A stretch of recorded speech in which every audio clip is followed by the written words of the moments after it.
আজকে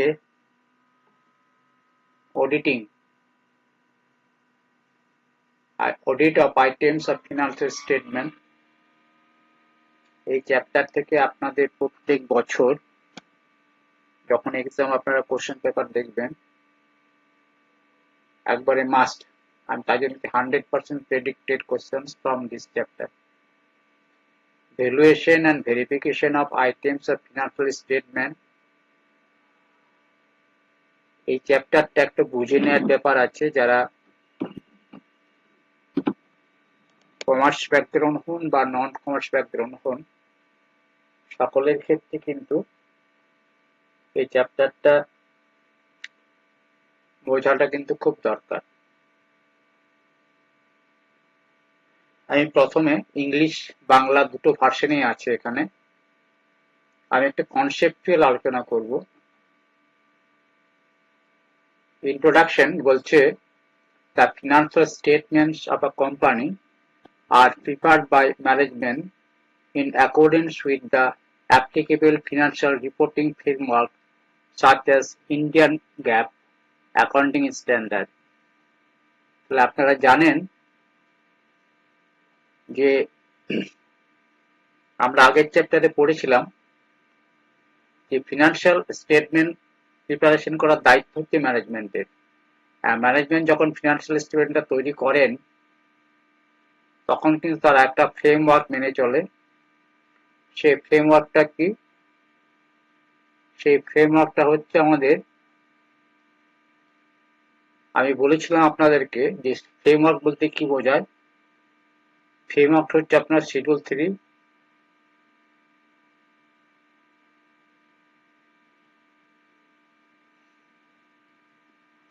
3, and AS or Indian gap বলতে কিন্তু AS or ইন্ড AS।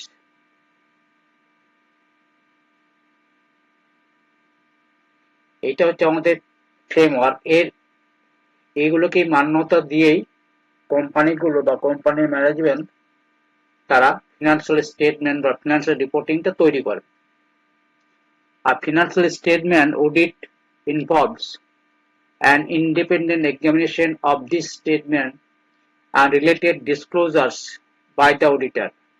তাহলে অডিটর এই যখন ফিনান্সিয়াল স্টেটমেন্টটা ফিনান্সিয়াল রিপোর্টিংটা অডিট করেন তখন কিন্তু আমরা জানি যে অডিট কাকে বলে, ইন্ডিপেন্ডেন্ট অডিট করবেন তার, ঠিক আছে, এবং রিলেটেড ডিসক্লোজার গুলো তিনি করবেন। সেইটাই আমরা এখানে আসবো। আমাদের যে পয়েন্টগুলো আছে এখানে যে কিভাবে বেসিক্যালি আমরা কোথায় পৌঁছতে চাইছি, valuation and verification of items of financial statement. আপনারা জানেন একটা ফিনান্সিয়াল স্টেটমেন্টে কি কি আপনার আইটেম আছে, ঠিক আছে, সেই আইটেমগুলোকে কিভাবে অডিটর অডিট করবেন, ভেরিফিকেশন করবেন এবং ভ্যালুয়েশন করবেন, ঠিক আছে। while the আচ্ছা with the objective of expressing an opinion on whether they present a true and fair view, তাই তো, of the financial positions and platform of the entity.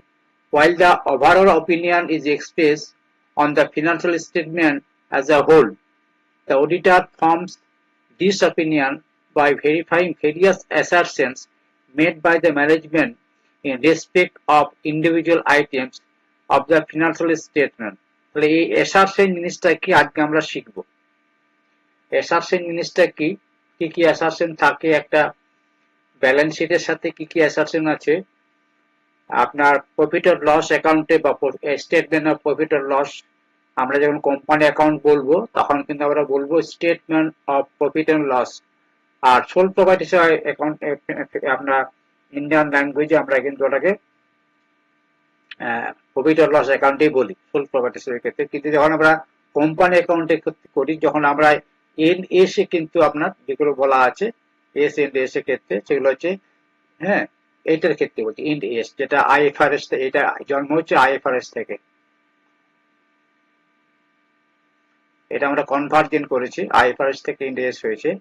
সেখানে আপনাদের statement of financial statement of profit and loss বলা আছে। হ্যাঁ, তাহলে প্রত্যেকটা individual item, অর্থাৎ ইন্ডিভিজুয়াল আইটেম বলতে কি বোঝায় না, একটা আপনার প্রফিট এন্ড লসের অনেক আইটেম আছে, তাই না? এক্সপেন্স আছে এই সাইডে, এই সাইডে আপনার ইনকাম আছে। সিমিলারলি আপনার ব্যালেন্স শিটেও আপনার কি আছে, একদিকে লাইবিলিটি আছে, এইদিকে লাইবিলিটি আছে। এবং লাইবিলিটি তো এখন আর এইভাবে দেখানো হয় না, এখানে লাইবিলিটি থাকে, নিচের দিকে আপনার কি বলে অ্যাসেট গুলো থাকে। যাই হোক, যদি আপনি অ্যাসেট এন্ড লাইবিলিটি ধরে নেন, তাহলে প্রত্যেকটা আইটেম এক একটা অ্যাসারশনের মধ্যে পড়ে। ঠিক আছে, তাদের ল্যাঙ্গুয়েজ গুলো আমি ফলো করে বোঝাবো অ্যাসারশন বলতে কি বোঝায়, নেক্সট গেলে বুঝতে পারবেন। যারা কাট অফ কেমন আছে, মেজারমেন্ট ঠিক মতো হয়েছে কিনা, ডিসক্লোজার ঠিক মতো হয়েছে। অর্থাৎ অ্যাসারশন বলতে বোঝায় যে আমার যে ওই ফিনান্সিয়াল স্টেটমেন্টটা তৈরি হয়েছে সেটা ঠিক মতো ইন্ডিয়ান গ্যাপ অর্থাৎ ইন্ডিয়ান অ্যাকাউন্টিং স্ট্যান্ডার্ড এস মেনে তৈরি হয়েছে কিনা, ঠিক মতো সেগুলোকে মেনে চলে, হ্যাঁ, ঠিকঠাক কমপ্লায়েন্স করে সেগুলো তৈরি হয়েছে কিনা, এটা হচ্ছে আপনার একটা অ্যাসারশন বলছি। অ্যাসারশন আর রিপ্রেজেন্টেশন বাই ম্যানেজমেন্ট, দেখুন ঠিক আছে, assertion assertion are representations by management, explicit or implicit, that are embodied in the financial state, অর্থাৎ financial state এর মধ্যে embodied থাকে। These assertions form the basis on which the auditor design and perform audit procedure। তাহলে এই assertion এর ভিত্তি করেই কিন্তু আপনার অডিটর কি করে তার অডিট প্রসিডিওরটাকে, অডিট প্রোগ্রামটাকে ও কি করে ডিজাইন করে। যে ওখানে একটু ডিটেক্ট ম্যাটেরিয়াল মিসস্টেটমেন্ট আছে কিনা সেটা দেখার জন্য। Assertion differ from income statement items and balance sheet. তাহলে অ্যাসারশন কিন্তু আমাদের ব্যালেন্স শিটের ক্ষেত্রে ফিনান্সিয়াল এটা এই যে আমি প্রফিট অর লস স্টেটমেন্টের ক্ষেত্রে কিন্তু অ্যাসারশন যা আছে সেটা ডিফার করবে। হ্যাঁ, সব অ্যাসারশন কিন্তু ব্যালেন্স শিটের মধ্যে থাকে না। দেখা যাক কোনগুলো কি আছে, আমরা পড়বো এখানে। দেখুন, assertion relating to income statement বলতে কি বোঝায়, এটা হচ্ছে স্টেটমেন্ট অফ assertion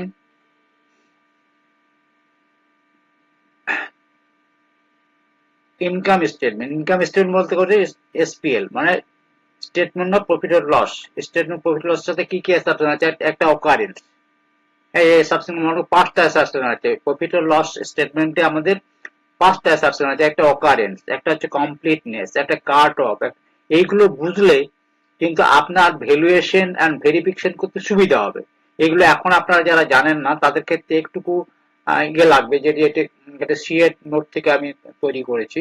তাহলে যারা কমার্স ডাইরেক্ট ব্যাকগ্রাউন্ডে আছেন তারা কিন্তু এগুলো জানেন, যারা নন কমার্স আছেন এইগুলো হয়তো জানেন না, তাদের ক্ষেত্রে আমরা বলছি যে রিকোয়েস্ট করছি যে আপনারা মন দিয়ে শুনুন এই জিনিসটা কি, তবে আপনি কিন্তু সুন্দরভাবে ভ্যালুয়েশন এন্ড ভেরিফিকেশনটা করতে পারবেন। ঠিক আছে, কারণ কি কনসেপ্টুয়ালি পড়াশোনা করলে কিন্তু আপনার যদি আনকমন প্রশ্ন আসে তাহলে কিন্তু আপনি যথেষ্ট ঠিক মতো করে প্রেজেন্টেশনটা করতে পারবেন।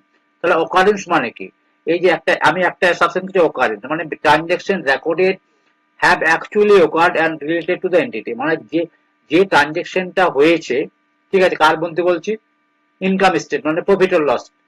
তাহলে transaction recorded have actually occurred and related to entity, মানে যে ট্রানজাকশনটা রেকর্ড করা হয়েছে অ্যাকচুয়ালি অকার্ড ঘটেছে, ট্রানজাকশনটা সেটা রেকর্ড করা হবে যেটা ঘটেছে ট্রানজাকশনটা, এবং সেটা কিন্তু সেই এন্টিটির ট্রানজাকশন।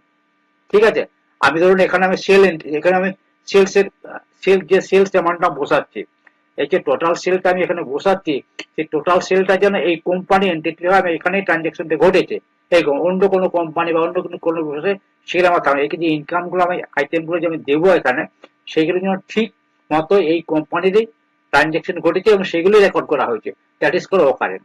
বোঝা গেল? এরপর হচ্ছে completeness, all transaction that should have been recorded, অর্থাৎ মানে হচ্ছে কমপ্লিট মানে কি যেগুলো আপনার রেকর্ড করার কথা ছিল সেগুলো ঠিকঠাক রেকর্ড করা হয়েছে। কমপ্লিটেড মানে হচ্ছে যেগুলো মানে এইগুলো কিন্তু এখানে যে রেকর্ডটা আসছে তার মানে এগুলো অনেকগুলো আপনার লেজার থেকে এসছে, তাই তো, অনেকগুলো লেজার থেকে এখানে এসছে আমার। তাহলে আমার লেজারে যে ট্রানজাকশন গুলো পোস্টিং হয়েছে, হ্যাঁ, বা আমার জার্নাল থেকে যেগুলো এসেছে ঠিকঠাক সেইগুলোই কিন্তু ঠিক মতো রেকর্ডেড হয়েছে যেগুলো রেকর্ড হওয়ার কথা ছিল। তাহলে all transaction that have been recorded, যেগুলো রেকর্ড করা হয়েছে সেগুলো হ্যাঁ, সেগুলো রেকর্ড হয়েছে, যেগুলোকে রেকর্ড করা উচিত ছিল সেগুলোই রেকর্ড হয়েছে। বোঝা গেল? কাট অফ মানে কি, transaction are recorded in the correct accounting period, অর্থাৎ কারেক্ট অ্যাকাউন্টিং পিরিয়ডে, অর্থাৎ আমি যদি একটা ফিনান্সিয়াল ইয়ারকে আপনার 1 থেকে ধরি এবং 31/3 পর্যন্ত এই পিরিয়ডের মধ্যে যা ট্রানজাকশন হয়েছে সব ট্রানজাকশন গুলো রেকর্ড হয়েছে, তাহলে সেটা কাট অফ বলে। ঠিক আছে? মেজারমেন্ট মানে কি, কারেক্ট অ্যামাউন্টে হয়েছে। মেজারমেন্ট হচ্ছে যে রেকর্ড গুলো করা হয়েছে সেটা কারেক্ট অ্যামাউন্টে হয়েছে, তার মানে ভ্যালুয়েশন ঠিকঠাক আছে, ঠিক না? আর প্রেজেন্টেশন অ্যান্ড ডিসক্লোজার মানে কি, items are properly classified, describe and disclose. ঠিক আছে? ক্লাসিফাইড বলতে কি বোঝায়? আর ঠিক ঠিক সঠিক অ্যাকাউন্টে যে ট্রানজেকশনটা, যে অ্যাকাউন্টের ট্রানজেকশন, যে লেজারের ট্রানজেকশন পোস্টিং হয়েছে সেগুলো ঠিক ঠিক সঠিক জায়গায় পোস্টিং হয়েছে, ঠিকভাবে ডিসক্লোজ করা হয়েছে, সিকিউরিটি সেগুলো ডেসক্রাইব করা হয়েছে। বোঝা গেল? তাহলে আমরা দেখতে পেলাম যে আপনার এসপিএল এর ক্ষেত্রে আপনার কটা অ্যাসারশন রয়েছে? 5টি অ্যাসারশন। একটা হচ্ছে অকারেন্স। ঠিক আছে? অকারেন্স মানে হচ্ছে কি, অকারেন্স মানে হচ্ছে ট্রানজেকশন গুলো, যে ট্রানজেকশন গুলো হয়েছে বা যে ট্রানজেকশন গুলো হয়েছে সেগুলো কিন্তু ওই কোম্পানির ট্রানজেকশন বা ওই অর্গানাইজেশন ট্রানজেকশন বা ওই এন্টিটির ট্রানজেকশন। ঠিক আছে? যত ট্রানজেকশন, অল ট্রানজেকশন যেগুলো রেকর্ড করার কথা ছিল সেগুলো সব রেকর্ড হয়েছে। কমপ্লিটেড মানে হচ্ছে all transaction that have been recorded, that should have been recorded. ঠিক আছে? কাট অফ মানে কি, সেই অ্যাকাউন্টিং পিরিয়ডের মধ্যে যা ট্রানজেকশন হচ্ছে সেই ট্রানজেকশন গুলো, মানে আমার যদি অ্যাকাউন্টিং ইয়ারটা 1/4 থেকে হয়, 31/3 পর্যন্ত, ওই ট্রানজেকশন এই পিরিয়ডের মধ্যে যত ট্রানজেকশন ঘটেছে সেগুলো আপনার রেকর্ড করা হয়েছে। মেজারমেন্ট কি, সঠিক মূল্যায়ন করা হয়েছে, কারেক্ট অ্যামাউন্টে ওটা ট্রানজেকশন করেছে। আর প্রেজেন্টেশন মানে কি, তাহলে হচ্ছে আপনার সেগুলো ঠিকমতো ক্লাসিফাইড, ডেসক্রাইব এন্ড ডিসক্লোজ করা হয়েছে। ঠিক আছে? তাহলে ওসিসি পিএম আপনার মনে রাখবেন, ওসিসি পিএম না, ওসিসি এমপি। ঠিক আছে? Occurrence, completeness, cut off, measurement and presentation. ঠিক আছে? এই হচ্ছে আপনার অ্যাসারশন গুলো, সেটা ইনকাম স্টেটমেন্ট অর্থাৎ প্রফিট অর লস অ্যাকাউন্টে।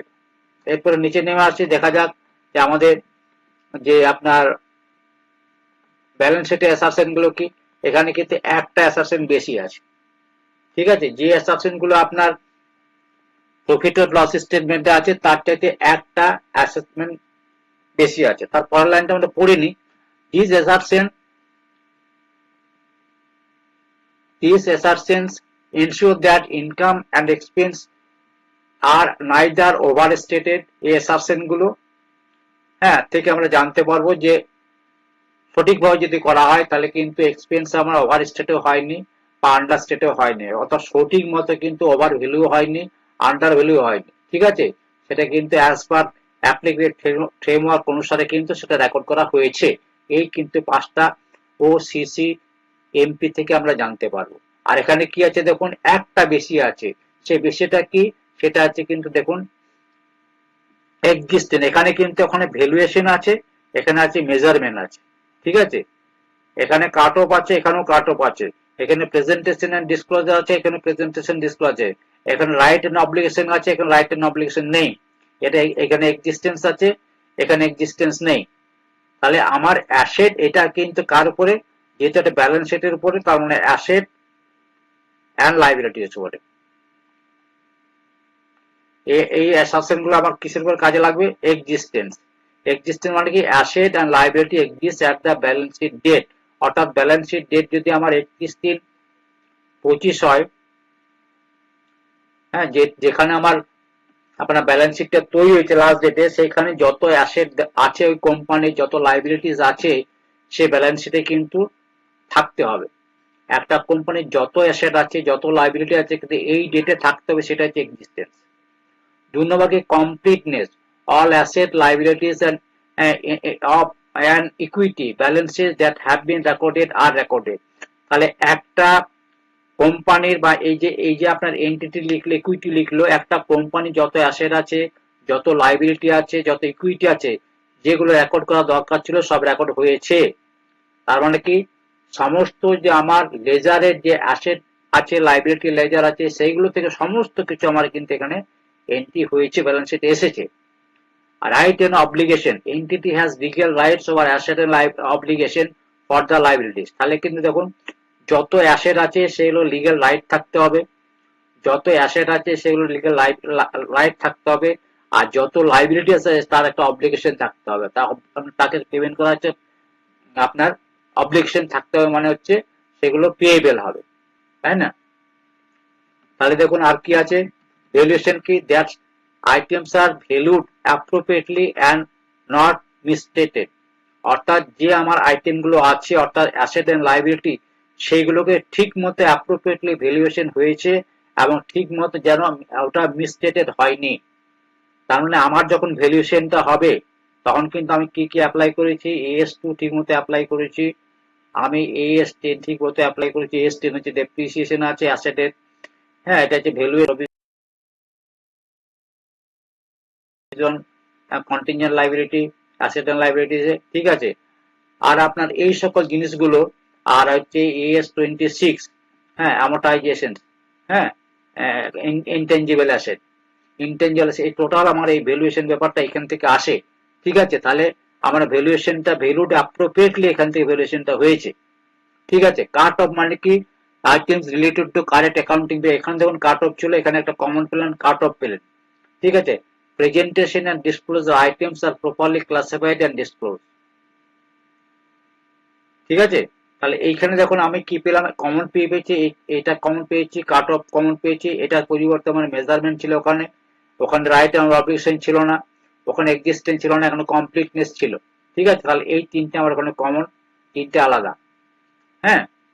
তাহলে আমার এই হচ্ছে আমার অ্যাসেট অ্যান্ড লাইবিলিটিস এবং ইনকাম স্টেটমেন্টের একটা আমার অ্যাসারশন।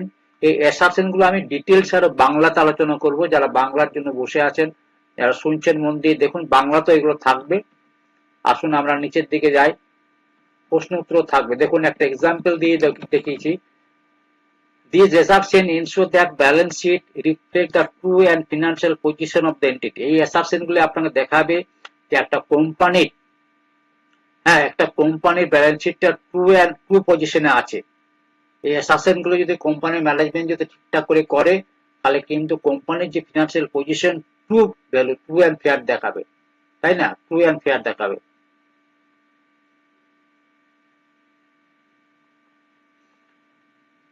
এই দেখুন অডিট অফ, আমি তো শেয়ার ক্যাপিটাল একটা অডিট আছে, তো শেয়ার ক্যাপিটাল কি হয়েছে, শেয়ার ক্যাপিটাল আপনারা জানেন, যদি আপনারা যদি কোম্পানি অ্যাক্ট পড়েন 2013, সেখানে শেয়ার ক্যাপিটালে যত ডিটেলস আপনারা পাবেন সেকশন 43 থেকে 71 পর্যন্ত, এখানে কিন্তু শেয়ার ক্যাপিটাল আমাদের টোটাল ডিটেলসটা পাবেন ওখানে, ঠিক আছে। শেয়ার ক্যাপিটাল, কত ধরনের শেয়ার ক্যাপিটাল হয়, certification share capital, buyback share capital, তারপর হচ্ছে আপনার বিভিন্ন ধরনের যে শেয়ার ক্যাপিটাল সম্বন্ধে সমস্ত তথ্য ওখানে দেওয়া আছে, ঠিক আছে। The auditor verifies share capital to ensure compliance with the companies act. তাহলে অডিটরকে কি করতে হয় না, কোম্পানি অ্যাক্ট অনুসারে, হ্যাঁ, শেয়ার ক্যাপিটালটাকে ভেরিফাই করতে, কোম্পানি অ্যাক্ট 2013 সে কমপ্লায়েন্স করেছে কিনা।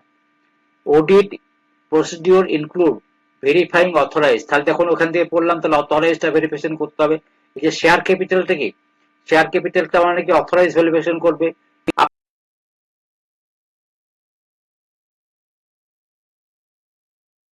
আপনারা জানেন যখন দেখবেন একটা ব্যালেন্স শিট যদি দেখেন, সেখানে লেখা থাকে অথরাইজ শেয়ার ক্যাপিটাল। এই যে অথরাইজ শেয়ার ক্যাপিটাল আপনি দেখছেন, এটা কোথায় চাই, মেমোরান্ডাম ও আর্টিকেল থেকে এটা নেওয়া হয়। মেমোরান্ডাম আর্টিকেলে দেখা গেল একটা কোম্পানির শেয়ার ক্যাপিটাল হচ্ছে ধরুন 5 কোটি টাকা, 5 কোটি টাকা, ধরুন 5 কোটি টাকা নয়, 5 লক্ষ টাকা, 5 লক্ষ, 5 লক্ষ এটা, হ্যাঁ, @rupees 10, মানে ফেস ভ্যালু হচ্ছে 10 টাকা করে, ঠিক আছে। তাহলে এই যে মোয়াতে আপনার মেমোরান্ডাম আর্টিকেলে 5 লক্ষ টাকা এটা হচ্ছে ফেস ভ্যালু আছে, তার মানে এর আপনার কত থাকবে, এর আপনার পাঁচ 5 লাখ টাকা 50 লাখ টাকা থাকার কথা শেয়ার ক্যাপিটাল নিয়ে ম্যাক্সিমাম, অথরাইজ মানে হচ্ছে ম্যাক্সিমাম ওকে শেয়ার ক্যাপিটাল রাখতে হচ্ছে 50 লক্ষ টাকা। ঠিক আছে, আমার বলছে কত ইস্যুড কত করেছিল, ধরুন ইস্যুড করেছিল 40 লাখ টাকা, 40 লাখ টাকা ইস্যু করেছিল 50 লাখ টাকার মধ্যে। পেড আপ কত করেছে, অত দেখবেন পেড আপ হচ্ছে 35 লাখ। তাহলে এটা হচ্ছে পেড আপ। তার মানে আরো আপনার এরিয়ার আপনার আরো কিন্তু কলা 5 লাখ টাকা থাকতে পারে। ঠিক আছে, তাহলে এইটা হচ্ছে আমার এই কনসেপ্টটা, যে আমি কি কি ভেরিফাই করছি না, একটা অথরাইজ শেয়ার ক্যাপিটাল কত আছে, একটা ইস্যুড কত হয়েছে, মানে অথরাইজটা হচ্ছে এইটা বড়টা, যেটা অথরাইজ মেমোরান্ডাম আর্টিকেলে যেটা আপনার অথরাইজ করা আছে। আর ইস্যুড মানে হচ্ছে কোম্পানি কত শেয়ারে এখনো পর্যন্ত যে 50,000 শেয়ার ছিল, হ্যাঁ, বা 5 লাখ শেয়ার ছিল, সে 5 লাখের মধ্যে কত ইস্যু করে, 4 লাখ ইস্যু করেছিল। ঠিক আছে, 4 লাখ ইস্যু করেছিল 10 টাকা রেটে, কিন্তু আপনার 35 আপনার কি বলে 3.5 লাখ আপনার পেড আপ এসছে। তাহলে এই টোটাল ব্যাপারটা এই কন্ডিশনটা with the memorandum of association. ঠিক আছে, examine the board board and share holders resolution. তাহলে কিন্তু এই যে অথরাইজ ইস্যু করলো সেখানে কিন্তু বোর্ড রেজুলেশন দেখবে, বোর্ড মিটিং দেখবে, আর কি চেক করবে, checking compliance with the provisions relating the issue of a premium, prohibition of issue of discount except swift equity। তাহলে কিন্তু এখন দেখুন সেই শেয়ার ক্যাপিটাল দেখার সময় আমাকে কিন্তু অনেক সময় কি করে, একটা 10 টাকার শেয়ার, 10 টাকার শেয়ার যদি আমি 12 টাকায় বিক্রি করি, কোম্পানি যদি ইস্যু করে, তাহলে এটাকে প্রিমিয়াম বলে। ঠিক আছে, আর 10 টাকার শেয়ারকে কিন্তু কোম্পানি একটা কথা মনে রাখবেন, 10 টাকার শেয়ারকে রুপিস 10 টাকার শেয়ার, এটা যদি ফেস ভ্যালু হয় ইস্যু করতে পারবে না। কেন পারবে না, সেকশন 53, হ্যাঁ, এটাকে লিমিটেশন করে দেওয়া আছে, রেস্ট্রিকশন করে দেওয়া আছে। সেকশন 53-তে আপনার হচ্ছে কি রেস্ট্রিকশন করেছে, কেবলমাত্র মানে ডিসকাউন্টে দিতে পারবে, এক্সেপ্ট সুইট ইকুইটি শেয়ারটাকে ডিসকাউন্টে দিতে পারে। এখানে ডিসকাউন্টে দিতে পারে কোনটা, এক্সেপ্ট সুইট ইকুইটি শেয়ার দিতে পারে। অ্যান্ড ইনসুয়ারিং, আমি একটা ডিটেলসে এটা বলার সুযোগ নেই এখানটাতে, proper disclosure as per the schedule 3, এবং ঠিক মতো ডিসক্লোজার দিয়েছে না। শিডিউল 3-তে কিন্তু আপনি যদি ব্যালেন্স শিট দেখেন, সেই ব্যালেন্স শিটের মধ্যে কিন্তু প্রথমেই যে শেয়ার ক্যাপিটাল গুলো এখানে উল্লেখ করা থাকে, এখানে কিন্তু কত share share capital and equity থাকে, ইকুইটির পরে কত সাব কেস আছে, কত পেড আপ আছে, কত কল আপ আছে, এখান থেকে এর মধ্যে কিন্তু লেখা থাকবে। কিন্তু আপনি যে কোনো ব্যালেন্স শিট খুলে দেখুন কোম্পানির, নেট থেকে ডাউনলোড করে এখানে ডিটেলস এখানটাতে লেখা আছে। তাহলে এটা ঠিক মতো লেখা আছে কিনা সেটা দেখবে, এবং সেটা মেমোরান্ডাম যে আপনার যে রেজুলেশন অনুসারে হয়েছে কিনা, আর্টিকেল অনুসারে মেমোরান্ডাম অফ অ্যাসোসিয়েশন হয়েছে কিনা, সেটা কোম্পানি অ্যাক্ট মেনে হয়েছে কিনা। ঠিক আছে, the auditor also verifies compliance relating to security premium. Security প্রিমিয়ামটা ভেরিফাইজ করবে, তার মানে সিকিউরিটি প্রিমিয়াম যদি দেয়, 12 টাকা শেয়ার যদি 15 টাকায় ইস্যু করে থাকে, তো সিকিউরিটি প্রিমিয়াম টাকাটাও দেখবে। ঠিক আছে, সুইট ইকুইটি শেয়ার গুলো দেখবে, রিডাকশন ক্যাপিটাল এন্ড বাইব্যাকও দেখবে, রিডাকশন করেছে কিনা। ঠিক আছে, reduction of capital, buyback of capital, এটা হচ্ছে সেকশন 68 বাইব্যাক। তাহলে এই সেকশন গুলো আপনাকে মনে রাখতে হবে, তাহলে কিন্তু লেখাটা ভালো হবে। ঠিক আছে, তাহলে এইটা গেল আপনার একটু কনসেপচুয়ালি বলছি আপনাদেরকে। এরপর দেখুন আমি কি করব, আমি কিন্তু এখনো পর্যন্ত আপনাদেরকে ডিটেলস ব্যাপার আরো নিচে থেকে নাম, একটু ধৈর্য ধরুন, নিচে কিন্তু বাংলাতে আছে। হ্যাঁ, audit audit of reserve and surplus. Audit of reserve and surplus কোথায় থাকে, আপনাদেরকে যখন আমি ব্যালেন্স শিটে বলেছিলাম, দেখবেন তখন বলেছিলাম প্রথমে কি থাকে, শেয়ার ক্যাপিটাল থাকে, তারপর রিজার্ভ এন্ড সারপ্লাস থাকে। রিজার্ভ এন্ড সারপ্লাস আর শেয়ার ক্যাপিটাল এইগুলো কিন্তু টোটালটাই হচ্ছে কিন্তু শেয়ার হোল্ডারদের ফান্ড। ঠিক আছে, এই যে রিজার্ভ এন্ড সারপ্লাস এবং শেয়ার ক্যাপিটাল সবটা কিন্তু শেয়ার হোল্ডারদের ফান্ড। হ্যাঁ, ঠিক আছে, এরপরে কি হচ্ছে, রিজার্ভ এন্ড সারপ্লাসটা আমরা কি করব, অডিট করতে বলছি। তাহলে reserve represent appropriation of profit and are classified as capital or revenue reserve. ঠিক আছে, আমরা যখন কোনো কোম্পানি, ধরুন একটা কোম্পানির এখানে শেয়ার ক্যাপিটাল আছে 5 লাখ টাকা, আমি এক্সাম্পল দিচ্ছি, 5 লাখ টাকা শেয়ার ক্যাপিটাল আছে, এখানে আছে রিজার্ভ এন্ড সারপ্লাস 3 লাখ টাকা। এই 3 লাখ টাকার মধ্যে আপনার কিছু কি থাকবে, এটা ভাগ থাকতে পারে। আপনার কিছু রেভিনিউ রিজার্ভ থাকবে, ক্যাপিটাল রিজার্ভ থাকবে, ফ্রি রিজার্ভ থাকবে, জেনারেল রিজার্ভ থাকবে, অনেকগুলো রিজার্ভ আছে এখানে, স্ট্যাচুটরি রিজার্ভ থাকতে পারে। ঠিক আছে, এরপরে কিন্তু আমার কারেন্ট ইয়ারের প্রফিট যদি 1 লাখ টাকা হয়, সে 1 লাখ টাকা কিন্তু আপনার সারপ্লাস হিসাবে এখানে 1 লাখ টাকা যোগ করা থাকবে। এটা কি হয় না, আমার balance profit of loss account থেকে কিন্তু এখানে আমার আমার রিজার্ভটা এখানে অ্যাপ্রোপ্রিয়েশন হয়ে যাওয়ার পরে এখানে রিজার্ভটা যোগ হয়। ঠিক আছে, আপনারা যারা ব্যালেন্স শিট করেছেন তারা জানেন এটা। আর তাহলে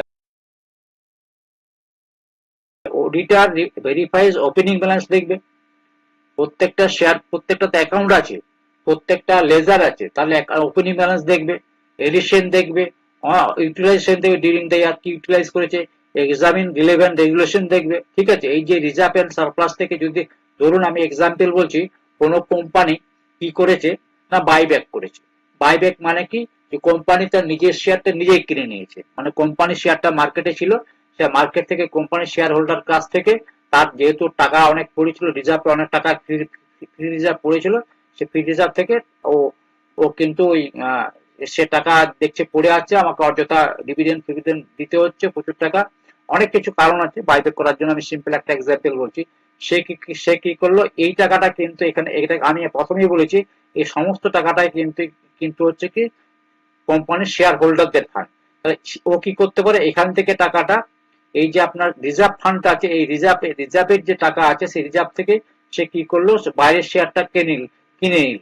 তাহলে বাইরের লোককে টাকা দিয়ে দিল, যারা শেয়ার হোল্ডার ছিল তাদেরকে টাকা দিয়ে দিল। ধরুন কোনো কোম্পানির 5 লাখ শেয়ার ছিল, সে 1 লাখ শেয়ার বাইব্যাক করে নিল।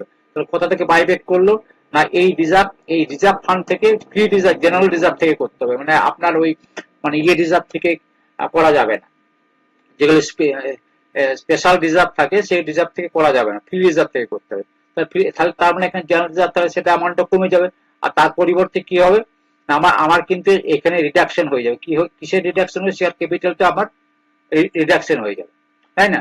তার প্রপার ক্লাসিফিকেশন করেছি না, ডিসক্লোজ করেছি না, শিডিউল থ্রোনে সবকিছু দেখা হয়। তাহলে এইগুলো ডিটেলস পড়ার জন্য কিন্তু আপনাকে সমস্ত, অ্যাকচুয়ালি কিন্তু আপনাকে আমি এখনো বলছি, সেটা হচ্ছে শুধু অ্যাকাউন্ট পড়লে হয় না। ঠিক আছে, অ্যাকাউন্ট পড়লে আপনি ডিটেলস জিনিসটা বুঝতে পারবেন না, কারণ কি আপনাকে পড়তে হবে কোম্পানি অ্যাক্ট পড়তে হবে। ঠিক আছে, কোম্পানি অ্যাক্ট পড়তে হবে একবারে, শেয়ার ক্যাপিটাল সম্বন্ধে যে সেকশনটা আমি বললাম 43 থেকে 71 পর্যন্ত, তবে কিন্তু এই জিনিসটাকে ডিটেলস আপনার এর মধ্যে আসবে। ঠিক আছে, তাহলে একটা যদি আপনার রিডিং পড়ে নেন তবুও চলবে। এরপর আছেন বড়োইং। হ্যাঁ, বোর্ডিংটা আমরা জানি, long term borrowing, short term boarding আছে। আমি আপনাদেরকে বলেছিলাম যে একটা কোম্পানি যখন আপনার এখানে capital, share capital, reserve and surplus, তারপরে long term borrowing, short term borrowing এ লাস্ট, তাহলে বোর্ডিংটা হচ্ছে কি, বোর্ডিং রিপ্রেজেন্ট এক্সটার্নাল লাইবিলিটিস। আমি বলেছিলাম যে দু ধরনের লাইবিলিটিস আছে এখানে, এইগুলো হচ্ছে, এইটা হচ্ছে ইন্টারনাল লাইবিলিটিস, আর নিচে আছে আপনার long term borrowing, short term boarding, এটা হচ্ছে external liabilities of the company. The auditor verifies existence by examining the loan agreement. তাহলে যখন সে কোম্পানি নিশ্চয় লোন করেছে, বড় করেছে টাকা, তার মধ্যে লোন এগ্রিমেন্ট, কোনো ব্যাংকের সাথে লোন এগ্রিমেন্ট হচ্ছে, সে লোন এগ্রিমেন্টটা দেখবে। এবার লোনটাকে নিশ্চয়ই কোম্পানির মিটিং এ তাদের রেগুলেশন হয়েছে সেটা দেখবে। তারপর অবটেনিং ব্যালেন্স কনফার্মেশন করবে। ঠিক আছে, ব্যালেন্স কনফার্মেশন করবে। এগুলো কিন্তু এই ব্যালেন্স কনফার্মেশন, হ্যাঁ, করতে গেলে আপনাকে ES 505 লাগাতে হবে। এটা হচ্ছে এস নয়, এস এ 505 ফ্রম লেন্ডার্স। যারা লেন্ডার্স হচ্ছে এক্সটার্নাল, যাদের কাছ থেকে, ব্যাংকের কাছ থেকে নিয়েছে, এই 505 অ্যাপ্লাই করে ব্যাংকে চিঠি করবে, ব্যাংকে চিঠি করে তার কাছ থেকে এই কোম্পানির কাছে তুমি কত টাকা পাবে, মানে লোনটাকে কনফার্মেশন করা, এক্সটার্নাল কনফার্মেশন বলা এটাকে। Completeness is ensure by reviewing subsequent transaction and schedule of borrowing. Valuation involve checking interest calculation. তাহলে এখানে ভ্যালুয়েশনটাও দেখবে, ইন্টারেস্ট ক্যালকুলেশন দেখবে। এমন আরেকটা ঘটনা ঘটতে পারবে যে টাকাটা হয়তো ইন্টারন্যাশনাল কোনো ব্যাংক থেকে নিয়েছে, কোনো বাইরের কোনো অন্য কোনো কান্ট্রির কাছ থেকে নিয়েছে, তার সেই ক্ষেত্রে কিন্তু আমার ES11 অ্যাপ্লাই হয়ে যাবে। অর্থাৎ আমার যে ওই আপনার কি বলে ওটাকে, ওই ওই যে আপনার কারেন্সি, ফরেন কারেন্সি, হ্যাঁ, ফরেন কারেন্সির ভ্যালুয়েশন করতে হবে। হ্যাঁ, ES11 অনুসারে ফরেন কারেন্সি, আমি বিদেশ থেকে লোন নিয়েছি, তাহলে 31 দিনে, যে যখন আমি লোন নিয়েছিলাম তখন আমি 31 দিনে ব্যালেন্স শিট চেক করছি, আমি লোনটা নিয়েছিলাম, একসাথে লোনটা নিয়েছিলাম, তাহলে এই সময় যে আমার ভ্যালুয়েশন ছিল, আমার ডলারের যা রেট ছিল, 88 টাকা, আমার এই সময় 92 টাকা হয়ে গেছে, তার যে সেই অনুসারে আমার ভ্যালুয়েশনটা হবে, তার মানে আমার আরেকটা এস চলে আসছে এখানে। ঠিক আছে, তাহলে valuation involve checking interest calculation, foreign currency আমি বললাম যেটা ES11, হ্যাঁ, restatement and compliance with the loan covenant notes compliance করেছে কিনা, ঠিকমতো ক্যালকুলেশন করেছে কিনা, proper classification into long term and short term borrowing ঠিকমতো হয়েছে কিনা, ডিসক্লোজার অ্যাজ পার শিডিউল 3, হ্যাঁ, ইজ অলসো এনশিওর। তাহলে কিন্তু এই যে আমি লং টার্ম শর্ট টার্ম বললাম, আপনাকে একটা প্রশ্ন করছি, ধরুন একটা কোম্পানি 1 কোটি টাকা লোন নিয়েছে, 1 crore, এই 1 কোটি টাকা বলেছে যে প্রত্যেক বছর আমি 5 লাখ টাকা করে শোধ করব, তাহলে এটা কত মাসে শোধ হবে? 5 লাখ টাকা অ্যানুয়াল, বছরে একবার দেবে, তাহলে শোধ হবে আপনার কত? 20 মান্থ। ঠিক আছে, তাহলে এই 20 মান্থ যখন আমার ব্যালেন্স শিট, যে ধরুন ওই যে বছর লোনটা নিল, সেই বছরে কিন্তু ওকে কিন্তু দুটো জিনিস দেখাতে হবে। একটা হবে আপনার এই যে 5 লাখ টাকা যেটা হচ্ছে সেই বছরের কিন্তু আপনার হয়ে যাচ্ছে এটা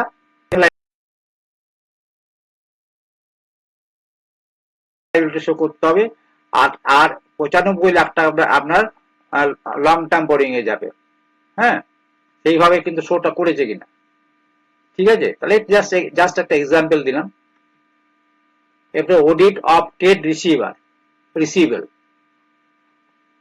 কারণ খুব গরম পড়ছে।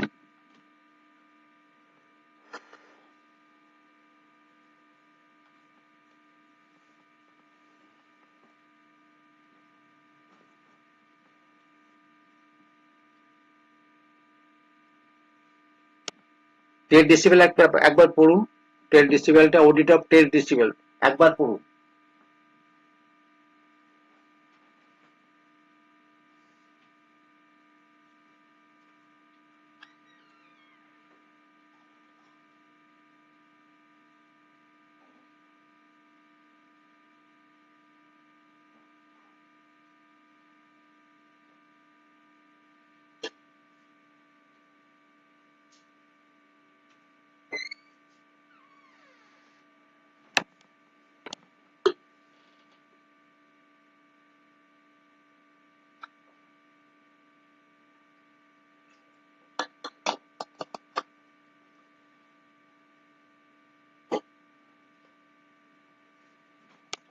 ট্রেড রিসিভেবল,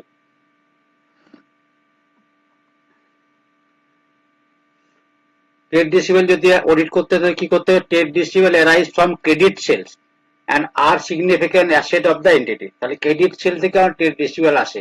তা অডিটার কি করবে? Perform test of control over sales, হ্যাঁ, অবটেন সেলস এজিং শিডিউল দেখবে। এজিং শিডিউল বোঝেন তো? এজিং শিডিউল দেখবেন যখন আমরা ব্যালেন্স শিটে যদি আপনার শিডিউলটা পড়েন, তাহলে কিন্তু ওখান থেকে এজিং শিডিউল দেখা আছে, অর্থাৎ একটা কোম্পানি একটা শিডিউল করা হয়। হ্যাঁ, ধরুন একটা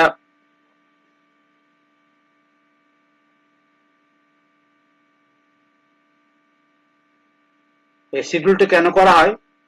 যে দেখা যায় যে 6 মাস, 1 মাস থেকে 6 মাসের মধ্যে কার কাছে টাকা পড়ে আছে, 6 মাস থেকে 1 বছর কার কাছে আছে, 1 বছরের থেকে 2 বছর কার কাছে, আর 3 বছরের বেশি কার কাছে আছে। তাহলে আমাকে এই শিডিউলটা কেন করা হয়? যে আমি কোনটাকে ব্যাড ডেট হিসেবে ট্রিট করবো, কোনটা প্রভিশন রাখবো, এটা শিডিউলটা এই জন্য করা হয়। আমি এতে আইডিয়া করতে পারি 6 মাসের মধ্যে সে টাকা দিয়ে দেবে, তাহলে এইটা মোটামুটি দেখুন এখান থেকে একটা প্রভিশন করতে শুরু করে। একটা সময় আছে 3 বছর পেরিয়ে গেল, তখন এটা ব্যাড ডেট হয়ে যায়। একটা এই যে শিডিউলটা দেখতে বলছে, ওই কারণে যে কোন ডেটার বা আমার কোন ক্রেডিট সেলটা কত কত সময় হয়েছে, বয়স কত হয়েছে ক্রেডিট সেলটা।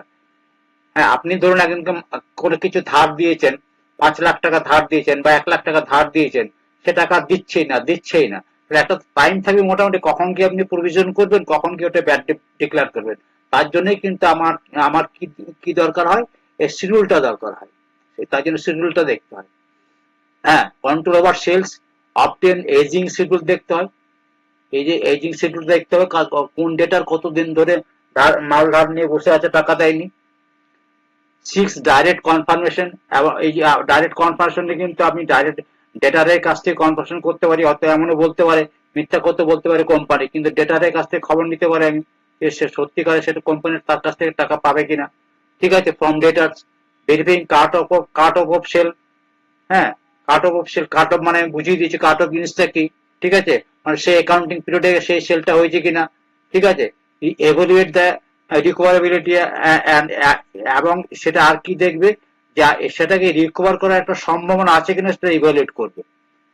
By examining provisions for doubtful debt, the auditor also ensure appropriate disclosure, including aging analysis and related party receivable.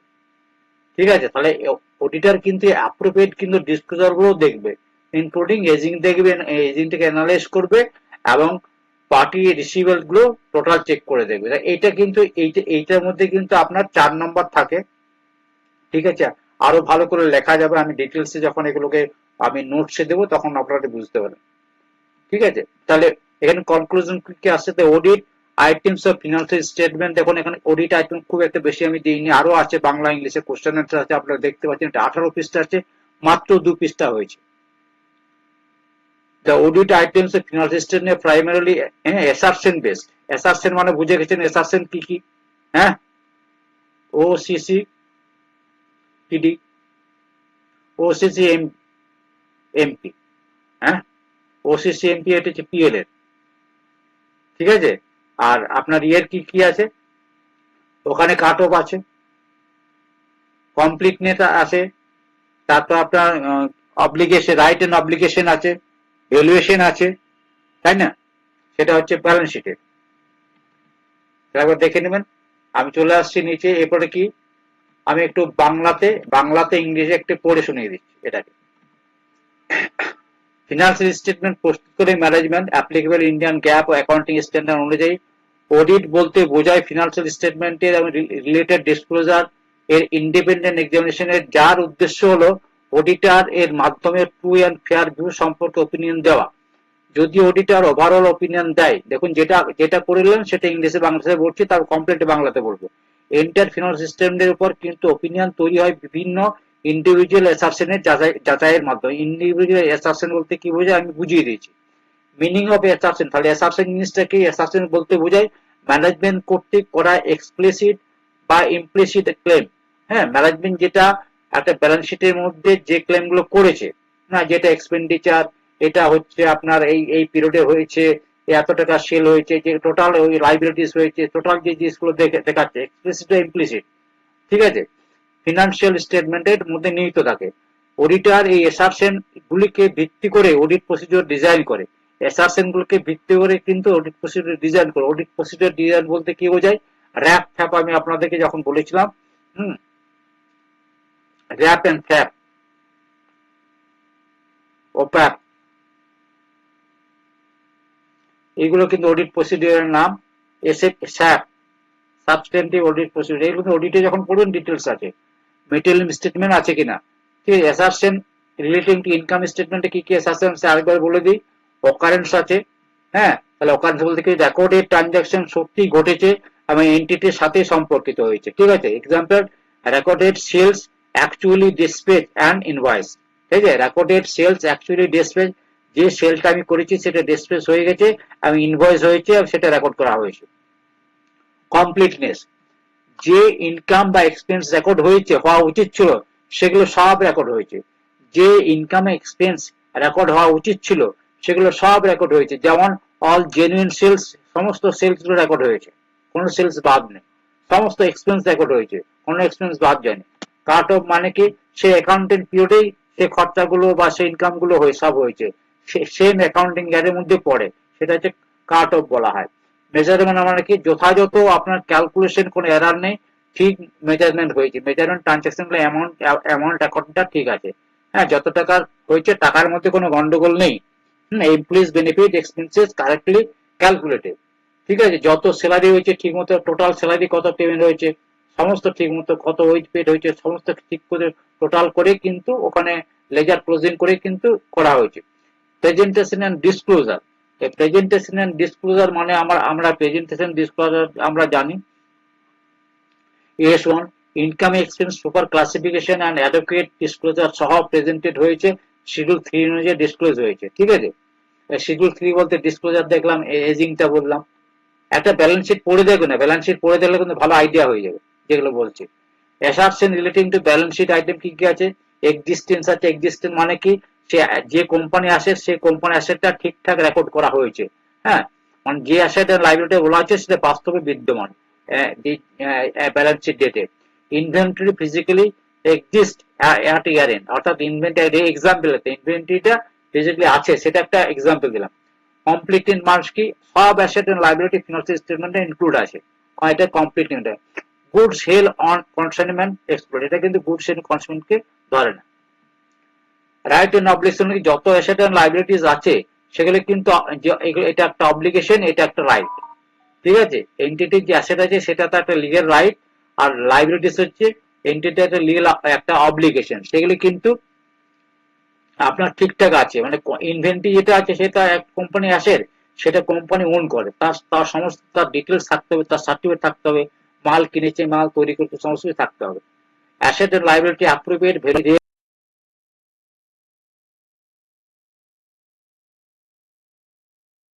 Realisable value. ঠিক আছে, এটা করে এনআরভি মানে হচ্ছে এনআরভি, নেট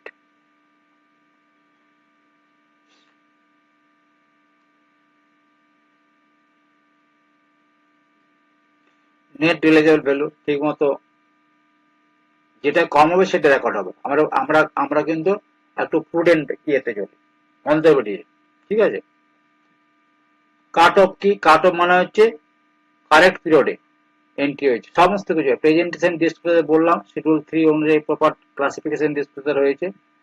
আর এরপর হচ্ছে কি অডিট শেয়ার ক্যাপিটাল আমি বলে দিয়েছি, অডিটটা আমি বলে দিচ্ছি যে মোয়াতে ঠিক মতো টেলি করতে হবে, শেয়ার বোর্ড রেজুলেশন দেখতে হবে, ভেরিফাই করতে হবে, এবং টোটাল আপনার কোম্পানি অ্যাক্ট অনুসারে ইস্যু অ্যাট প্রিমিয়াম থাকলে সেকশন 52 অ্যাপ্লাই করতে হবে, আর ইস্যু ডিসকাউন্ট দিতে গেলে 53 অ্যাপ্লাই করতে হবে। আর সুইট এক্সেপ্ট সুইট ইকুইটি এটা 54 আছে। এটা এটা বুঝে নেন যে কোনোদিন কোনোভাবে কিন্তু কোনো কোম্পানির শেয়ারকে ডিসকাউন্টে অ্যালাউ করতে প্রহিবিশন করা আছে, রেস্ট্রিক্টেড করা আছে, এবং একমাত্র ইকুইটি শেয়ারটাকে কিন্তু সুইট ইকুইটি শেয়ারটাকে কিন্তু যাদের যারা সুইট ইকুইটি শেয়ার তাদেরকে কেটা বলে, এটা এমপ্লয়ীদেরকে দেওয়া হয়, এক্সপার্ট এমপ্লয়ি যারা আছে, হ্যাঁ, ম্যানেজিয়ার বিশাল ভালো পজিশনে আছে, তারা কিন্তু কোম্পানির যে জীবন প্রাণ দিয়ে, তারা চাকরির জন্য নয়, এটা তারা জীবন প্রাণ দিয়ে ইনোভেশন করে কোম্পানির মধ্যে, তাদেরকে সুইট ইকুইটি, তাদেরকে সুইট মানে হচ্ছে কিন্তু ঘাম পরিশ্রম করে, তাদেরকে এক্সট্রা কিন্তু ডিসকাউন্টে ওদেরকে দিতে পারে সেকশন 54 অনুসারে। আদার্স কিন্তু কোনো ডিসকাউন্টে দেওয়া যাবে না, 53 তে বলা আছে ডিসকাউন্ট দেওয়া যাবে না। তারপর রিটার্ন অফ অ্যালটমেন্ট, এটা কিন্তু একটা সার্টিফিকেট, এটা কিন্তু একটা রিপোর্ট। ঠিক আছে, একটা এমসিএ কমপ্লেন্স করেছে কিনা, আর শিডিউল 3 অনুযায়ী এটা ডিসক্লোজ করেছে কিনা। তাহলে কিন্তু এটা হচ্ছে শেয়ার ক্যাপিটালের ক্ষেত্রে অডিট করতে হলে এই পয়েন্টগুলো আপনাদেরকে লিখতে হবে।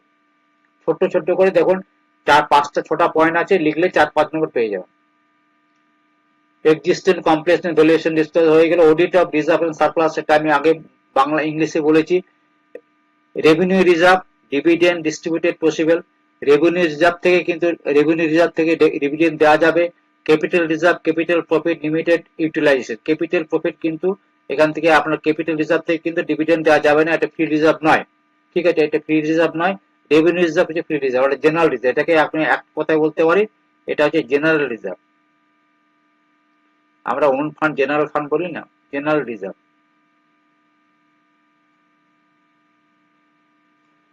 এখান থেকে কিন্তু ডিভিডেন্ড দেওয়া যাবে। অডিট প্রসিডিওর কি আছে? ওপেনিং ব্যালেন্স ভেরিফাই করবে, হ্যাঁ, অডিটেড এফএসএ প্রিভিয়াস অডিট থেকে করতে পারে। অডিটে আমরা লাস্ট ইয়ার যে অডিট আছে সেখানে কিন্তু ওপেনিং ব্যালেন্স থাকে, সেটা অডিট ওপেনিং ব্যালেন্সটা ভেরিফাই করব। এডিশন ইন্টারেশন থাকে তাহলে কিন্তু পিএল থেকে রেজিস্ট্রেশন থেকে দেখব। Securities premium utilisation only for permitted purposes, security premium কিন্তু পারমিটেড পারপোজে সিকিউরিটি প্রিমিয়াম কিন্তু বাইব্যাকে দেওয়া যায়, এটা কিন্তু ইউজ করা যায় বাইব্যাকে, সিকিউরিটি প্রিমিয়াম কিন্তু বাইব্যাকে ইউজ করা যায়। Proper disclosure under schedule 3, proper disclosure দিতে হবে। দেখুন প্রপার ডিসক্লোজার কিন্তু সব জায়গাতেই আছে পয়েন্টে। Dividend declare after balance sheet date, no liability, only disclosure S 4 নয়, এটা এটা হচ্ছে AS29, ঠিক আছে, AS29 অনুসারে আপনার ডিভিডেন্ড ডিক্লেয়ার হয়েছে আফটার ব্যালেন্স শিট ডেট। এটাকে কন্টিনজেন্ট লাইবিলিটি বলে, এটাকে বলে কন্টিনজেন্ট লাইবিলিটি বলে, এটাকে S29 contingent provision for contingent liability contingent asset, এটা S29 এ আছে। অডিট অফ বরোয়িং, তাহলে কি দেখবে অডিট অফ বরোয়িং এ এক্সটার্নাল লাইবিলিটিটাকে আমরা ব্যাংক লোন নিয়েছে বা ডিবেঞ্চার করেছে বা ডিপোজিট আছে, অন্য কোনো কোম্পানি থেকে ডিপোজিশন আছে, ডিবেঞ্চার আছে, এগুলো লং টার্ম বরোয়িং বলা হয়। ব্যাংক লোন আছে, তাহলে আমাকে কি দেখতে হবে, ব্যাংক লোনটাকে যদি চেক করতে, ধরুন যে কোনো একটা জিনিসের চেক করছি, ব্যাংক লোন কি করে চেক করবো, তাহলে এক্সিস্টেন্ট লোন এগ্রিমেন্ট দেখবো, বোর্ড অ্যাপ্রুভাল দেখবো, হ্যাঁ, ব্যালেন্স কনফার্মেশন করবো, ইভেন্ট রিভিউ করব কমপ্লিটনেস এর জন্য, ভ্যালুয়েশন দেখার জন্য ইন্টারেস্ট ক্যালকুলেশন করব, ফরেন কারেন্সি রিস্টেটমেন্ট করব এস 11 অনুসারে, ঠিক আছে। ক্লাসিফিকেশন করব লং টার্ম না short term, long term short term আপনাদেরকে একটু বুঝিয়ে বলেছি যে কোনটা লং টার্ম হয়, 1 বছরের বেশি হয়ে গেলে সেটা লং টার্ম হবে, 1 বছর কম হয়ে গেলে সেটা শর্ট, 1 বছরের মধ্যে হলে সেটা শর্ট টার্ম হবে। কমপ্লায়েন্স হয়েছে কিনা 180, 185, 186 কমপ্লায়েন্স হয়েছে কিনা, schedule 3 default and security agreement গুলো, এগুলো কিন্তু ঠিকঠাক আছে কিনা সেটা দেখতে হবে। Misclassification may attack true and fair view. Audit trade receivable করতে গেলে কি দেখবো, test of control, test of control এটাকে টেস্ট অফ কন্ট্রোল মানে টিওসি বলি আমরা, সংক্ষেপে এটাকে টিওসি বলি। টেস্ট অফ কন্ট্রোল আছে একটা, আর টেস্ট অফ ডিটেল টিওডি বলা হয়, ঠিক আছে। টেস্ট অফ ডিটেল একটা একটা একেবারে আপনার এটাকে পুঙ্খানুপুঙ্খানু আগে চেক করা আর কি, টেস্ট অফ পুরো ভাউচিং করা। হুম, এজিং অ্যানালাইসিস অফ ডেটা দেখা হবে, কি দেখছি আমরা ডেটের রিসিভেবল দেখি, তার টিওসি করব, 1 নম্বর হচ্ছে টিওসি করব, 2 নম্বর হচ্ছে এজিং। এজিংটা আমি বুঝিয়ে দিচ্ছি এজিং কেন করি। এজিংটা আমরা কেন করি, এজিং করি যে আমার একটা পিরিয়ড আসে, যে পিরিয়ডে কোম্পানিকে ডিক্লেয়ার করতে হয়, এটা প্রভিশন রাখতে হয়, এটাকে ব্যাড ডেট করতে হয়, তাহলে কোনটা কতদিন ধরে ধার দেওয়া আছে সেই তার জন্য এজিংটা করতে হয়। হ্যাঁ, একটা লোন, একটা কিভাবে আমি ডেটারকে কতদিন সে মাল নিয়েছে, কত টাকা দেয়নি সেটা দেখতে হয়। কার্ট অফ টেস্টিং করব, cart of year ending. Cart of testing মানে হচ্ছে একটা পিরিয়ড বেছে নেওয়া, দেখা গেল কোন একটা জিনিস আপনাকে ধারটা দিয়েছে 1/4/2026, হ্যাঁ, তাহলে তো আমার এই পিরিয়ডের মধ্যে আসছে না, আমরা 31/3/25 পর্যন্ত দেখছি, 31/3/25 পর্যন্ত, তার মানে এই জিনিসটা এখানে যেন না ঢুকে যায়, তাহলে এটাকে হচ্ছে কার্ট অফ টেস্টিং দেখবো। Provision for doubtful dates evaluation করব, যে ডাউটফুল ডেট দেখানো হয়েছে সেটাকে আমার এভালুয়েট করতে, অনুসন্ধান করতে হবে। রিলেটেড পার্টি রিসিভেল চেক করবে, রিলেটেড পার্টি ডিসক্লোজার দেখতে হবে, কোন রিলেটেড পার্টিকে টাকা দেওয়া হয়েছে কিনা, এটা হচ্ছে AS18, তাহলে AS18 অনুসারে কিন্তু রিলেটেড পার্টি চেকিংটা করতে হবে। ভ্যালুয়েশন রিকভারেবিলিটি অ্যাসেসমেন্ট করব, যে কতটা সম্ভাবনা আছে, যে ভ্যালুয়েশনটা করব যে এই সম্ভাবনাটা কতটা আছে আমরা টাকাটা ফেরত পেতে পারি কোম্পানি। হ্যাঁ, তারপর অ্যাডভোকেট প্রভিশন রাখবো ব্যাড ডেবিটের জন্য। ডিসক্লোজার, সে কিরকম ডিসক্লোজার কি অনুসারে হয়, আবার শিডিউল অনুসারে হয়, এজিং শিডিউল অনুসারে। আর রিলেটেড পার্টি ডিসক্লোজার যেটা আমি কিছুক্ষণ আগে বললাম, AS18 বা AS24। কনক্লুশন কি হচ্ছে, অডিট আইটেমস এর পেনাল্টি সিস্টেম মূলত অ্যাসারশন বেসড অ্যাপ্রোচ অনুসরণ করা। অ্যাসারশন গুলো আপনারা বুঝে গেছেন, তাই তো। অ্যাসারশন গুলো বুঝলেন, অ্যাসারশন কি জিনিস, এর পরবর্তীকালে যখন আমি পড়াবো, বলবো আর আলোচনা করবো, তখন অ্যাসারশন কথাটা বললে বুঝতে পারবেন, এগুলো ব্যালেন্স শিট বা প্রফিট অর লস অ্যাকাউন্টের আইটেম গুলোকে অ্যাসারশন বলা হয়, ঠিক আছে। মানে আইটেম গুলোর মধ্যে যে আপনি এক্সপ্রেসিভ ইমপ্লিসিট ম্যানেজমেন্ট যেটা করে, সেগুলো হচ্ছে অ্যাসারশন। অডিটর প্রতিটি অ্যাসারশন যাচাই করবে, সাফিসিয়েন্ট ও অ্যাপ্রোপ্রিয়েট অডিট প্রসিডিউর এভিডেন্স সংগ্রহ করবে। Sufficient and appropriate audit evidence, এটাকে আমরা সংক্ষেপে কি বলতে বলেছিলাম, SAAE। এটা হচ্ছে 540 SA, standard of auditing. Sufficient appropriate audit evidence সংগ্রহ করবে এবং তার ভিত্তিতে ফিনান্সিয়াল সিস্টেমের ওপিনিয়ন দেবে। ওপিনিয়ন বলতে কিন্তু অনেকগুলো ওপিনিয়ন আছে, আপনার পড়বেন 705 ওপিনিয়ন গুলো পড়বেন। হ্যাঁ, আপনার ডিসকোয়ালিফাইড, কি বলে, হ্যাঁ, ডিসকোয়ালিফাইড আর কোয়ালিফাইড ওপিনিয়ন আছে, ঠিক আছে। ডিসক্লেমার আছে, যেটাকে আমরা ক্লিন অপিনিয়ন বলি, আনমডিফাইড আছে। সঠিক অ্যাসারশন ভেরিফিকেশন ছাড়া ট্রু অ্যান্ড ফেয়ার ভিউ নিশ্চিত করা সম্ভব নয়। ভ্যালুয়েশন ও ভেরিফিকেশন আইটেম ফিনান্সিয়াল স্টেটমেন্ট, আমার এখানে আরো দেখুন প্রশ্ন আছে, মতো 6 পৃষ্ঠা হয়েছে, অনেক বড় এটা। কনসেপ্ট গুলো ভালো করে বুঝতে হবে, অডিট প্রসেস লিখতে হবে, আর আপনার ভ্যালুয়েশন ভার্সেস ভেরিফিকেশন আলাদা করে ধরতে হবে, কোনটা ভ্যালুয়েশন কোনটা ভেরিফিকেশন করছে। তাহলে এবার দেখো মিনিং অফ ভেরিফিকেশন। ভেরিফিকেশন কাকে বলবো? ভেরিফিকেশন বলতে বোঝায় অডিটর, দেখুন বাংলা ইংলিশ লেখা আছে, যে কোনো একটা ভাষাতে আপনারা লিখবেন, আপনাদেরকে বোঝানোর জন্য এটা আমি বলছি। ভেরিফিকেশন বলতে বোঝায় অডিটর দ্বারা ফিনান্সিয়াল স্টেটমেন্ট যে দেখানো অ্যাসেট, লাইবিলিটি ও ব্যালেন্স যেটা আছে, তাহলে এক্সিস্টিং ওনারশিপ এটা দেখা, ঠিক আছে। আর তাহলে আমার ভেরিফিকেশন বলতে বোঝায় অডিটরের দ্বারা ফিনান্সিয়াল স্টেটমেন্টে দেখানো অ্যাসেট, লাইবিলিটি, ব্যালেন্সের এক্সিস্টেন্স, ওনারশিপ ও অ্যাকুরেসি যাচাই করা। Verification answer of the questions, does it really exist and belong to the entity, এটা দেখতে হবে। ভেরিফিকেশন যখন আমরা করব তখন আমরা এই প্রশ্নটা করব মনে মনে, এটা কি সত্যি এই কোম্পানির মধ্যে এক্সিস্ট করে? Does it really exist and belong to the entity, এই কোম্পানির মধ্যে পড়ে একটা অব্লিগেশন, একটা লিগ্যাল রাইট, একটা এই যে লাইবিলিটি হচ্ছে অব্লিগেশন, অর্থাৎ লাইবিলিটি মানে টাকা দিতে হবে, আর আপনার অ্যাসেট মানে হচ্ছে আমাদের একটা রাইট আছে, লিগ্যাল রাইট আছে, সেটা দেখতে হবে। তাহলে কি দেখবো ভেরিফিকেশনের জন্য? ইনক্লুড করবো ফিজিক্যাল এক্সিস্টেন্স চেক করবো, একটা বিল্ডিং আমি ভেরিফিকেশন করছি, একটা অ্যাসেট, একটা ব্যালেন্স শিটের মধ্যে একটা বিল্ডিং লেখা আছে, বিল্ডিং 5 কোটি টাকা, তাহলে বিল্ডিংটা অরিজিনালি আছে কিনা সেটা দেখতে হবে। বিল্ডিং এর আমি ভ্যালুয়েশন করতে পারবো না, কিন্তু অডিটর হিসেবে অডিটরের পক্ষে তো বিল্ডিং এর ভ্যালুয়েশন করা সম্ভব নয়, ঠিক আছে। কিন্তু বিল্ডিং এর যে ডেপ্রিসিয়েশনটা লাগিয়ে আসছে সেটা ঠিকঠাক কনসিস্টেন্ট একই মেথডে লাগাচ্ছে কিনা সেটা দেখার মতো ক্ষমতা নিশ্চয়ই চার্টার্ড অ্যাকাউন্ট্যান্ট আছে।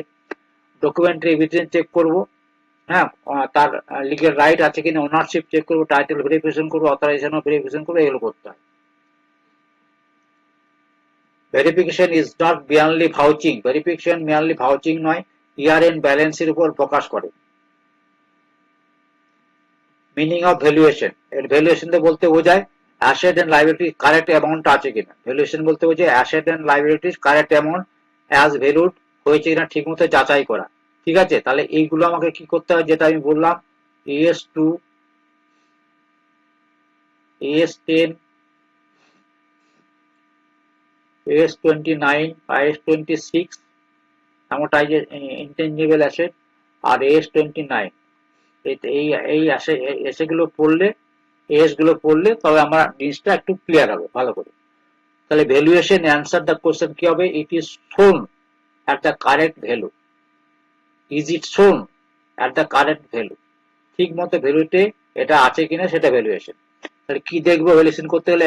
দেখুন, কিন্তু আপনারা মনে রাখবেন এই সমস্তগুলো কিন্তু আপনার যদি অ্যাসেট ভ্যালুয়েশনের দেয়, আপনি কিন্তু এই পয়েন্টগুলো লিখবেন, অ্যাকাউন্টিং স্ট্যান্ডার্ড কমপ্লায়েন্স হয়েছে কিনা, অ্যাকাউন্টিং স্ট্যান্ডার্ড, আপনার ইনভেন্টরি ভ্যালুয়েশন, মনে একটা ইনভেন্টরি আপনাকে ভ্যালুয়েশন করতে হলে ইনভেন্টরি দিয়েছে, তাহলে এখানে আমার কি হয়েছে, ইনভেন্টরিতে আমার কি আছে, AS2 অনুসারে, আপনি কি লিখবেন, AS2 অনুসারে, হ্যাঁ, AS2 অনুসারে ইনভেন্টরি ভ্যালুয়েশন ঠিক মতো হয়েছে কিনা সেটা চেক করা দরকার। প্রপার ডেপ্রিসিয়েশন অ্যামোর্টাইজেশন হয়েছে কিনা, সেটা যদি ধরুন আপনার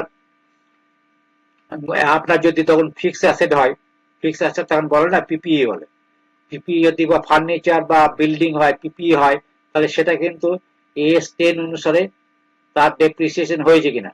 আর যদি সেটা গুডউইল হয়, যেটা কি বলে ওটাকে ইনটেনজিবল অ্যাসেট হয়, তাহলে বলবেন যে AS26 অনুসারে তার 26 অনুসারে তার ইনটেনজিবল অ্যাসেট আমার অ্যামোর্টাইজেশন হচ্ছে 28 অনুসারে হয়েছে কিনা, এগুলো লিখতে হয়। Provisions for losses and doubtful debts, তাহলে এটা হচ্ছে আপনার AS20 অনুসারে, হ্যাঁ, AS20 অনুসারে এজিং শিডিউল অনুসারে এটা ডাউটফুল ডেট লসেস দেখানো হয়েছে কিনা। ফেয়ার এস্টিমেশন এন্ড জাজমেন্ট, এটাকে ফেয়ার এস্টিমেশন জাজমেন্ট হয়েছে কিনা, এটা ফেয়ার এস্টিমেশন জাজমেন্ট কোনো আপনার ফেয়ার এস্টিমেশন আছে, AS2 হচ্ছে ফেয়ার এস্টিমেশন, AS2 বলুন, AS হচ্ছে AS26 বলুন, এই ফেয়ার এস্টিমেশন, আর জাজমেন্টে কোনো AS নেই। তাহলে valuation is closely linked with the accounting policies and estimate. Accounting policies, estimate and accounting পলিসিসটা খুবই দরকার, ঠিক আছে। আর কনসিস্টেন্সি দরকার কোম্পানির মধ্যে।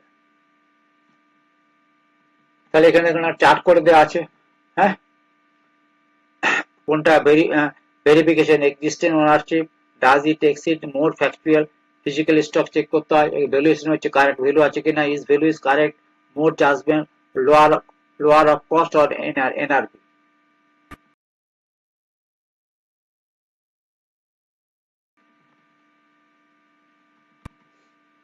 আজকে 50% হবে, আর এক দু কথা হয়ে গেল।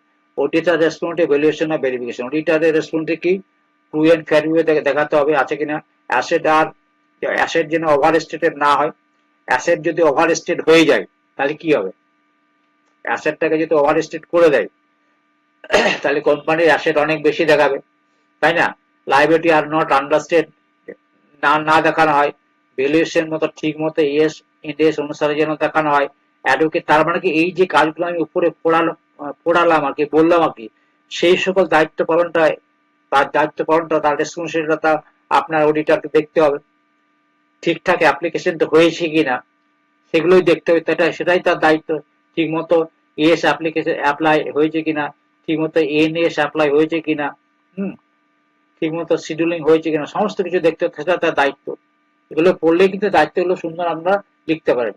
Auditor is not a valuer but must evaluate management valuation critically. Audit কিন্তু ভ্যালুয়ার নয়, কিন্তু ম্যানেজমেন্ট যা ব্যালেন্স শিট অ্যাসেট তৈরি করে দিয়েছে, ভ্যালুয়েশন করে দিয়েছে, সেটা ক্রিটিক্যালি কিছু ভ্যালুয়েশন করবে, তিনি সেটা চেক করবেন।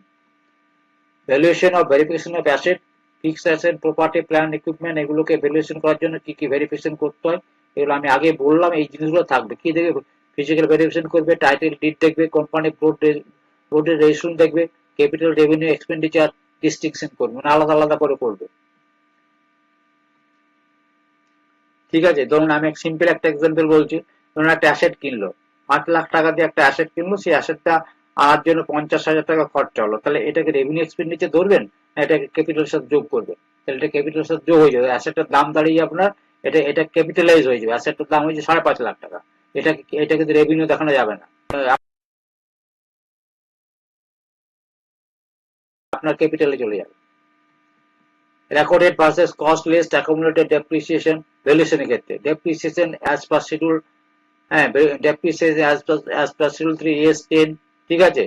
ইম্পেয়ারমেন্ট অফ টেস্টিং, হয় রিকোয়ার্ড ইম্পেয়ারমেন্ট অফ টেস্টিং করতে হবে, আর ইম্পেয়ারমেন্ট হচ্ছে 28 এস 28।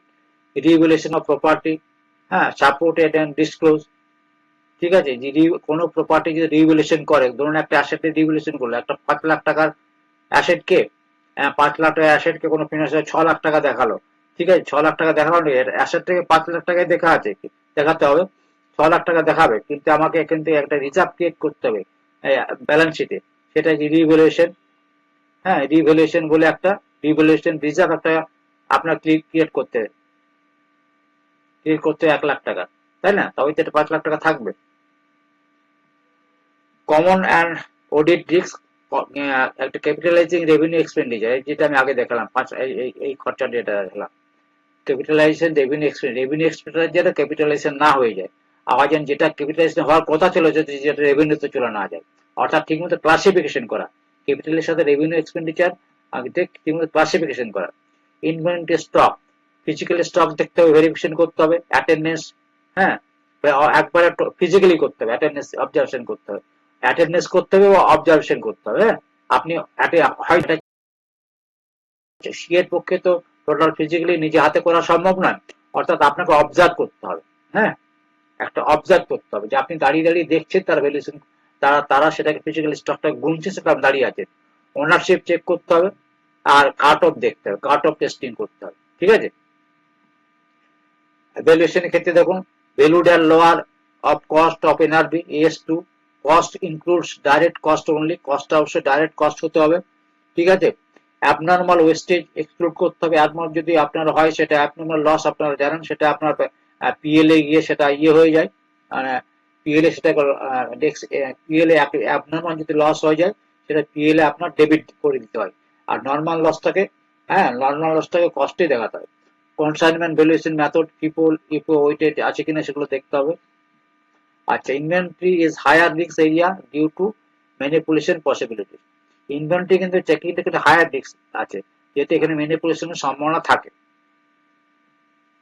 ভেরিফিকেশন আরেকটি হচ্ছে ট্রেড রিসিভাল, এগুলো আমরা দেখিয়েছি। ট্রেড ব্যালেন্স কনফার্মেশন করতে হবে, আমরা আবার বলে দিচ্ছি 505। হ্যাঁ, এটাকে এক্সটার্নাল কনফার্মেশন বলে। এজিং শিডিউল দেখতে হবে, এটা শিডিউল শিডিউল এই শিডিউল 3 অনুসারে। কাট অফ অফ সেলস দেখতে হবে, এটা কাট অফ সেলস মানে হচ্ছে এটা একটা অ্যাসারশন, ঠিক আছে। সাবসিকুয়েন্ট রিসিভ অফ ভেরিফিকেশন করতে হবে, ঠিক আছে। Valuation provision for doubtful debt, assessment assessment of recoverability, মানে ঠিক আমি ওই যে আমার ভ্যালুয়েশন যখন করছি তখন আমাকে দেখতে হবে যে আমার যে কোনো ব্যাড ডেট আছে হচ্ছে প্রভিশন দিয়েছে সেটা আমার রিকভারের সম্ভাবনা আছে কিনা। ডেটার আন্ডার ডিসপিউট সেপারেটলি এনালাইজ করতে হবে। অনেক সময় কি হয়, ব্যাড ডেট আর গুড ডেটা, অনেক দেখবেন গুড ডেট আর ব্যাড ডেটা থাকবে, আমাকে সেটাকে আলাদা আলাদা করতে হবে। একটা নিয়মিত কোনো ক্রেতা আছে যারা মাল কিনে ঠিক সময় টাকা দিয়ে দেয়, অতীত দেখলেন 1 মাস অন্তর এই মাসে মাল কিনছে, সামনে মাসে টাকা দিচ্ছে, নতুন করে ধার নিয়ে যাচ্ছে। এইভাবে হচ্ছে গুড ডেটা থাকে। ব্যাড ডেটা দেখা যাচ্ছে অনিয়মিত মাল নিয়ে যায়, অনিয়মিত টাকা পরিশোধ করে, কোনো ঠিক ঠিকানা থাকে না। সেটা যে ব্যাড ডেটা ক্লাসিফিকেশন করতে হবে। Over statement of data, over statement of profit, এগুলো যেন না হয় দেখতে হবে। ক্যাশ ব্যালেন্স চেক করার জন্য কি করতে হবে, ফিজিক্যাল ক্যাশ কাউন্ট করতে হবে।